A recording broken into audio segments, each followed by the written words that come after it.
Hi, I would like to talk about an experience I had around 2 weeks ago, but it was so profound. I really can't get over it, so I really feel like sharing it.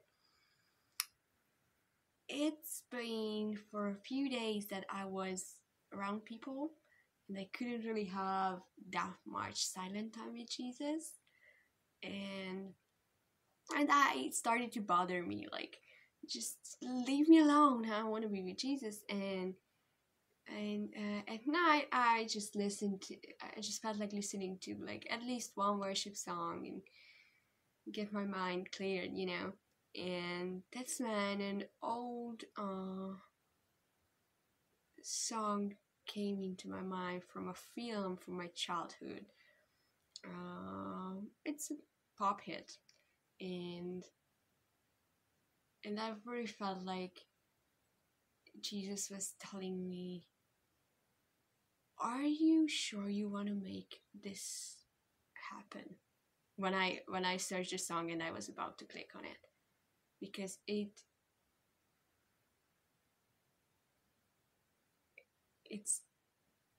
can be undone after it, and that you can't reverse it.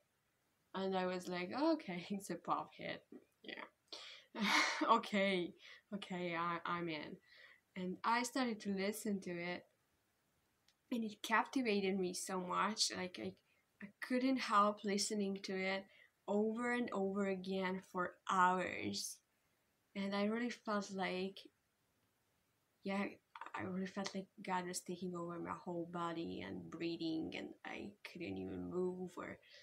But it wasn't the most interesting thing, because it happens to me a lot that I can sense God's presence in my body, but He got to such a depth of my being. Like I really felt like there are places in my soul I've never opened up to Him, and it was like I was just weeping hard. Sometimes I felt like shouting, and He came so. It was just like digging up my innermost being, and I was crying hard, and I just had a sense of like I don't need to perform anything to God. I don't need to please Him. I don't need to do anything.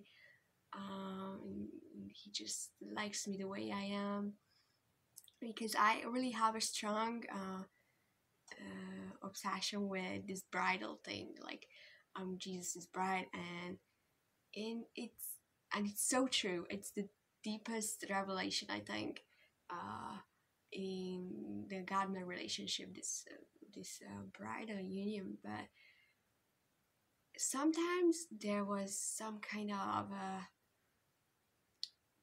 performance orientation involved in it. Like I need to please Him. I need to be a good enough. You know, I need to give my best, and that was that was something God didn't like. Like it sounds so holy that I want to please Him, and He said like no, no pressure in your relationship with me.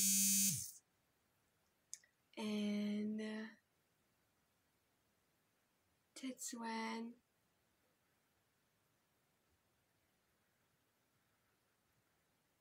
Jesus told me that okay, just go back to some memories in your past, and then we went back to some childhood memories. To be honest, I wasn't a traumatized kid. There were some bad things happening to me, like school bully, and yeah, there were some assaults, but I thought I was over it. Like I have this understanding of inner healing that the the me that needed the fix died with Jesus. So I don't want to spend my life fixing up the self that doesn't exist, and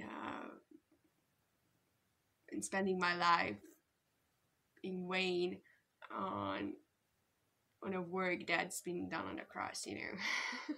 So I wasn't into inner healing, uh, but when Jesus starts something like that, I always like give free rein because he knows what I need. So if I need that, like, just do it.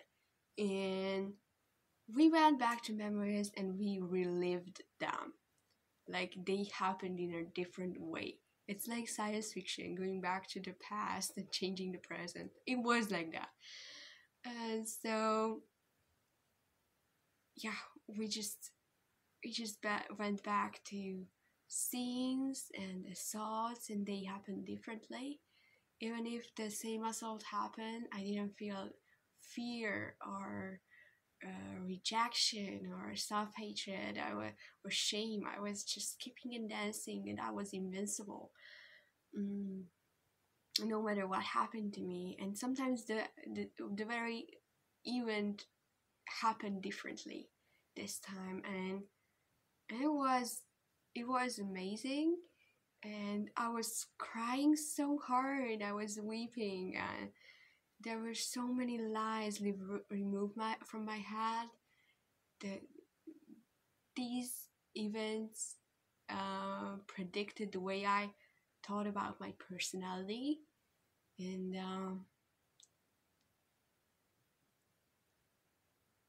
when you think you're shy because it's your personality, and you are not shy.